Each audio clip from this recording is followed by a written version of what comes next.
Dans cette tempête dont parlaient les évangiles synoptiques bien-aimés, la Bible dit qu'il y avait une grosse tempête, que les disciples étaient effrayés. Et pourtant, ils avaient déjà vu le Maître à l'œuvre, guérir les malades, multiplier les pains. Il était déjà dans le plein de son ministère, mais ils étaient effrayés. Comme toi qui as eu tes moments de gloire et de victoire avec le Seigneur et qui semble être entré dans le silence de la foi, dans ce combat de la nuit qui semble être trop long.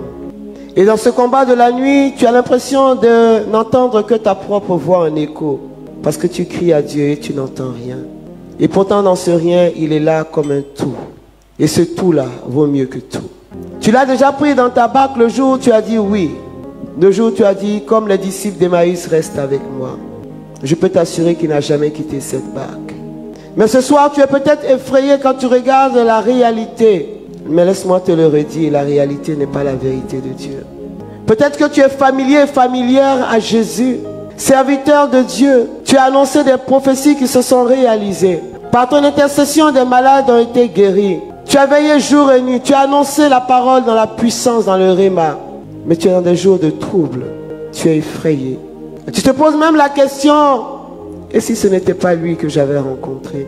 Et si ça n'avait été qu'une illusion de mon esprit?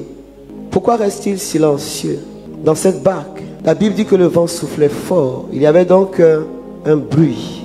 La Bible dit que la barque était ballottée par le vent. Il y avait donc un mouvement de la barque. La Bible dit que l'eau était rentrée dans la barque. Il y avait donc une agitation des abîmes. Mais lui, il dormait. Et peut-être que ce soir, tu te dis, pourquoi dors-tu? Comment je suis agité? Mais tu as promis, Seigneur, tu as dit, pourquoi dors-tu quand mes adversaires et mes ennemis s'acharnent sur moi? Qu'ai-je raté? Pourquoi dors-tu quand je suis au cœur de la vague? Jusqu'à quand vas-tu rester sans rien faire? Comme dit le livre d'Isaïe et de Jérémie, Seigneur, pourquoi les méchants prospèrent? Au point où, comme les disciples, tu troubles le sommeil du maître. Parce que tu n'as pas compris que dans ce sommeil apparent, il était en train de puiser la ressource nécessaire pour imposer le silence à la tempête. Tu penses que c'est en le tapant, tu penses que c'est en le bousculant que tu vas avoir le résultat. Mais je vais te dire que plus Jésus dort dans la barque, plus il est performant. Et plus tes résultats seront probables et probants.